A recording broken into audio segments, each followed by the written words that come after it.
anything different?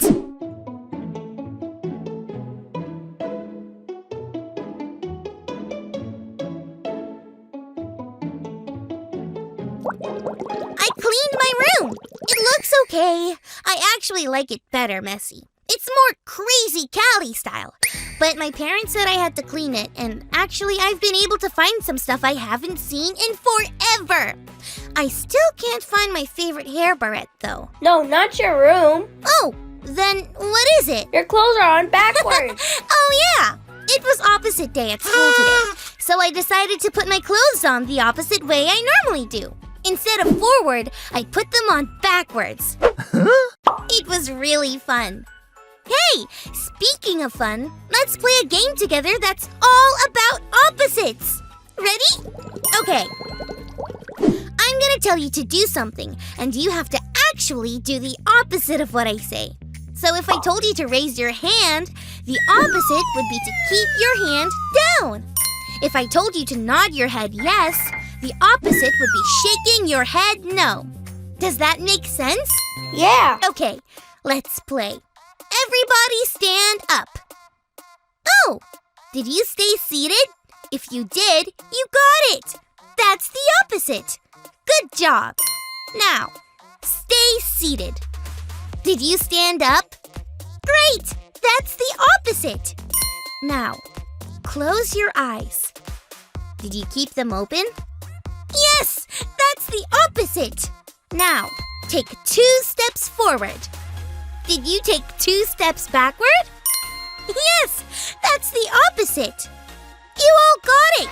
It was really fun to have opposite day at school. And it was really fun to play that game with you. I wonder what we can learn from the Bible about doing the opposite. Let's check out our Bible story for today. It's time for today's Bible story. It comes from the book of Luke, chapter 5. One day, Jesus was teaching a crowd of people next to a lake. The crowd was getting bigger, and everyone was pushing in so they could hear Jesus. Jesus saw a couple boats next to the lake, and so he got in one and taught the crowd from the boat. Jesus was really smart, and he knew the water would help his voice be louder so that more people could hear him without pushing each other. When he was done teaching, he told one of the fishermen, named Simon, to go into deep water and put down their nets to try and catch fish. Simon told Jesus that they'd been trying to catch fish all night and hadn't caught any, not even one. They were done for the day and cleaning their nets. Going into deep water again and trying to fish again was the opposite of what Simon wanted to do. But because Jesus said so, Simon and the other fishermen went out again and dropped their nets into the water. Their nets started filling up with fish right when they hit the water. Simon was amazed. That was the opposite of what he thought would happen. He kneeled in front of Jesus, and from that day on, Simon followed Jesus everywhere. Simon followed Jesus instead of himself and put his fishing nets back into the water, even though it was the opposite of what he would do. He learned that day that following Jesus is the opposite of following ourselves. Guess what, friends? While we were listening to that awesome Bible story, I found something amazing! I thought I lost it forever and always, but here it is! I never would have found this if I hadn't cleaned my room. When my parents told me to clean my room, it was the opposite of what I wanted to do. But I did it anyway, and look what I found!